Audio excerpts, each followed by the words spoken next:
La estructura criminal que durante años controló territorios estratégicos en el noroeste de México enfrenta su peor momento. Las últimas horas han dejado un panorama devastador para la célula conocida como los Cabrera, un grupo regional vinculado a la facción de los Chapitos que hoy se encuentra prácticamente desmantelado tras una serie de operativos coordinados por la Secretaría de Marina en conjunto con fuerzas federales.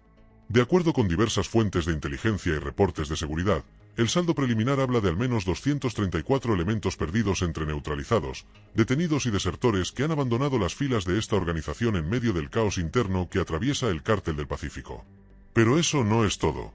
Aprovechando el vacío de poder y la desorganización generalizada, elementos de la Marina desplegaron operativos simultáneos en puntos estratégicos de Durango, dejando como resultado al menos 67 objetivos abatidos en enfrentamientos directos durante las últimas jornadas. El panorama que se vive actualmente en el noroeste mexicano no tiene precedentes recientes. Lo que comenzó como una disputa interna entre facciones del mismo cártel se ha transformado en una guerra abierta donde cada día surgen nuevos frentes, nuevas bajas y nuevas deserciones masivas que debilitan estructuras que parecían inquebrantables. Para entender la magnitud de lo que está ocurriendo, debemos remontarnos a los eventos que han sacudido la región en las últimas semanas. Desde mediados de diciembre, específicamente a partir del día 17, la violencia se intensificó de manera alarmante en municipios clave de Sinaloa. Escuinapa, ubicado al sur del estado, se convirtió en uno de los epicentros de esta escalada que mantiene en vilo a la población civil. Los enfrentamientos registrados en este municipio han dejado escenas que los habitantes difícilmente olvidarán. Según reportaron medios locales y testigos de la zona, desde la madrugada de los últimos días de diciembre, colonias como Pueblo Nuevo y 10 de Mayo en la cabecera municipal fueron escenario de intensas balaceras. Las detonaciones de armas automáticas rompieron el silencio navideño mientras columnas de humo se elevaban sobre el horizonte, evidencia de al menos 4 o 5 artefactos explosivos que fueron detonados durante los enfrentamientos. Las imágenes que circularon en redes sociales no dejan lugar a dudas sobre la intensidad de estos eventos. Los vídeos captaron explosiones de tal magnitud que generaron columnas de humo visibles desde múltiples puntos del municipio. El alcalde de Escuinapa, Víctor Manuel Díaz Cimental, declaró que afortunadamente los rondines realizados tras las detonaciones no reportaron víctimas civiles directas ni daños materiales graves a consecuencia de las explosiones más recientes. Sin embargo, el funcionario reconoció que la situación sigue siendo delicada y pidió a la población resguardarse en sus hogares. Lo que las autoridades locales intentan minimizar contrasta con los reportes preliminares que indican que un grupo armado habría atacado directamente a elementos de la Marina y fuerzas federales desplegadas en la zona.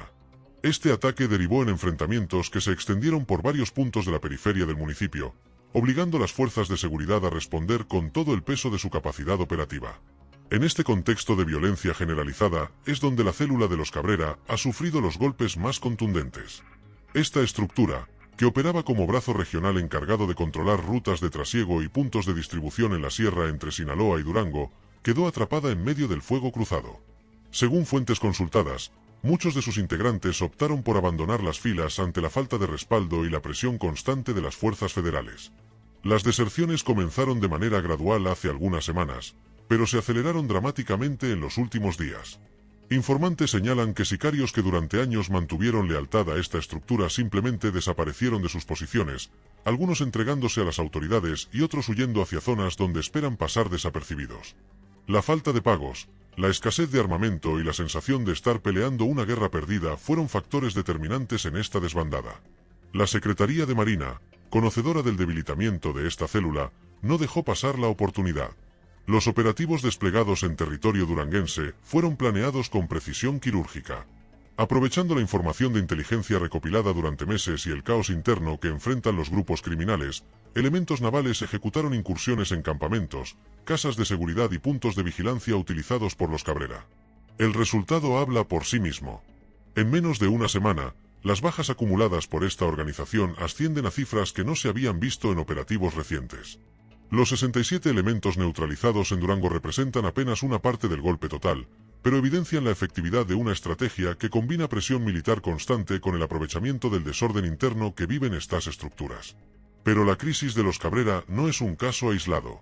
Esta célula regional es apenas una pieza más en el derrumbe generalizado que enfrenta la facción de los Chapitos. Los golpes consecutivos de las últimas 48 horas han impactado desde el núcleo operativo hasta las finanzas del grupo, pasando por mandos medios y estructuras logísticas que durante años funcionaron con relativa impunidad. Uno de los eventos más significativos fue la muerte de Óscar Medina, conocido en el medio criminal como el Panu.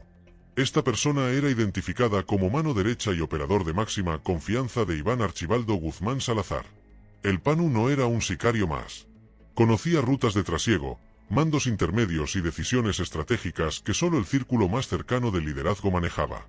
Su eliminación representó un golpe directo al corazón operativo del grupo, dejando un vacío que difícilmente podrá ser llenado en el corto plazo. Pero el cerco se cerró aún más horas después. La Secretaría de Seguridad y Protección Ciudadana confirmó que la noche del lunes, 22 de diciembre, elementos federales desplegaron un megaoperativo en Zapopan, Jalisco. El objetivo era claro: golpear las finanzas de los Chapitos capturando a quienes manejaban los flujos económicos de la organización. Las detenciones realizadas esa noche sacudieron la estructura hasta sus cimientos. Mario Lindoro N., alias El Niño, de 69 años de edad, fue capturado junto con Mario Alfredo Lindoro N., conocido como el 7. El primero era nada menos que el suegro de Iván Archibaldo Guzmán, mientras que el segundo era su cuñado. Ambos estaban señalados como operadores financieros clave de la facción, responsables del manejo de recursos, pagos a células operativas y flujos económicos que mantenían funcionando la maquinaria criminal. Los cateos simultáneos se realizaron en domicilios ubicados en las colonias Bajíos, Zapopan y Vallarta Universidad, zonas residenciales de Zapopan donde estos personajes habían establecido su centro de operaciones financieras. Durante los registros, las autoridades aseguraron armas de fuego, cartuchos, cargadores, camionetas, un vehículo de lujo, una motocicleta, teléfonos celulares y dinero en efectivo. Cada uno de estos elementos representa piezas de un rompecabezas que las autoridades continúan armando para entender la magnitud de la operación financiera que estos individuos manejaban. De manera paralela, el Gabinete de Seguridad informó sobre otra detención de alto impacto. Carlos Gabriel Reynoso García, alias El Pollo, de 37 años, fue capturado en Mazatlán, Sinaloa. Reynoso García era identificado como líder de la célula delictiva conocida como los Jordan, una organización directamente vinculada a la facción de los Chapitos que operaba en la zona costera del estado. Junto al Pollo también fue detenido Jesús Arturo Dávalos Valenzuela, de 40 años de edad. De acuerdo con información oficial, Carlos Gabriel Reynoso cuenta con al menos 3 órdenes de aprehensión vigentes por homicidio calificado, lo que lo convertía en un objetivo prioritario para las autoridades desde hace tiempo. Las capturas se realizaron tras un despliegue operativo en la colonia Los Caracoles, donde agentes federales detectaron a Reynoso García cuando viajaba a bordo de un vehículo acompañado de otro sujeto. Al marcarles el alto y realizar una revisión de seguridad, les aseguraron 2 armas de fuego, 51 cartuchos útiles, una bolsa con sustancias prohibidas, así como equipos de radiocomunicación y telefonía que utilizaban para coordinar actividades ilícitas. En Culiacán, la capital sinaloense, la violencia tampoco ha dado tregua. La noche del lunes fue localizado el cuerpo de Alan Gabriel Núñez, señalado como operador logístico de los Chapitos. Esta persona era tan relevante para la estructura que la Agencia Antinarcóticos de Estados Unidos había ofrecido una recompensa de $1 millón por información que llevara a su captura. El cuerpo fue localizado en el sector Tres Ríos con las manos atadas y múltiples impactos de arma de fuego. Alan Gabriel había sido buscado por autoridades internacionales debido a su participación en el tráfico internacional de sustancias, principalmente fentanilo hacia los Estados Unidos. Su eliminación evidencia que la guerra interna no perdona a nadie, sin importar el nivel jerárquico que se ocupe dentro de la organización. La ola de violencia que azota a Sinaloa ha dejado un saldo trágico que incluye a personas completamente ajenas al conflicto. En menos de una semana se contabilizan al menos 3 eventos armados de gran intensidad con un saldo de 7 personas sin vida, entre ellas 2 civiles inocentes que tuvieron la mala fortuna de cruzarse en medio de los enfrentamientos. Entre los fallecidos está un hombre dedicado a la reparación de electrodomésticos que perdió la vida en un accidente provocado cuando un vehículo a alta velocidad huía de un enfrentamiento. También un taxista que fue alcanzado por disparos en una zona donde se estaban suscitando balaceras. Estas tragedias reflejan el costo humano que paga la población civil mientras los grupos criminales se disputan territorios. Los bloqueos carreteros han sido otra constante en esta crisis. La autopista de Cuota que conecta hacia el norte, los accesos a Caponeta y otras vías estratégicas fueron obstruidas con vehículos incendiados y barricadas improvisadas. Esto obligó al despliegue adicional de elementos del Ejército, Guardia Nacional y Marina para restablecer la circulación y garantizar la seguridad de los habitantes. Testigos de la zona reportaron que los enfrentamientos más recientes en Escuinapa comenzaron desde la madrugada.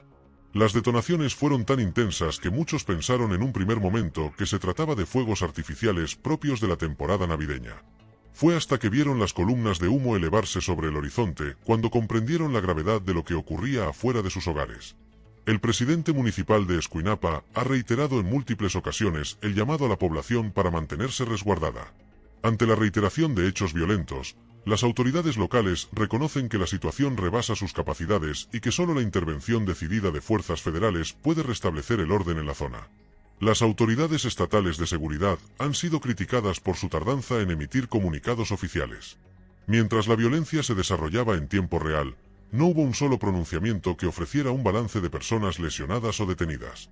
Esta falta de comunicación ha generado incertidumbre entre los habitantes, quienes dependen de redes sociales y medios locales para informarse sobre lo que ocurre en sus propias comunidades. Desde el día 17 de diciembre, los medios locales han documentado una escalada de violencia sin precedentes vinculada a las disputas entre células del crimen organizado. Narcobloqueos, vehículos incendiados, aseguramiento de artefactos explosivos y el operativo de fuerzas federales que se mantiene en la región conforman el panorama que viven los sinaloenses en lo que debería ser una temporada de festividades familiares. La importancia estratégica de estas zonas no puede subestimarse. La sierra que conecta Sinaloa con Durango ha sido históricamente una de las rutas más importantes para el trasiego de sustancias y el movimiento de grupos armados. Controlar esta geografía significa controlar un corredor fundamental para las operaciones de cualquier organización criminal en el noroeste mexicano. El debilitamiento de los Chapitos y sus células regionales, como los Cabrera, representa un reacomodo violento de fuerzas que probablemente continuará en las próximas semanas. Cada captura, cada baja y cada deserción deja menos oxígeno a una estructura que se desmorona día con día. Lo que alguna vez fue una facción sólida hoy muestra un desgaste profundo, atrapada entre golpes operativos, pérdidas financieras y una presión federal constante. Los operativos de la Marina en Durango y las detenciones realizadas en Jalisco y Sinaloa envían un mensaje contundente. Las autoridades federales están decididas a aprovechar cada grieta que se abre en estas organizaciones para profundizar los golpes y acelerar su desarticulación. El cerco se cierra cada día más. Las cifras hablan por sí solas. 234 elementos perdidos por los Cabrera entre neutralizados, detenidos y desertores. 67 objetivos abatidos en operativos recientes en Durango. Capturas de alto perfil que incluyen al círculo familiar del liderazgo criminal.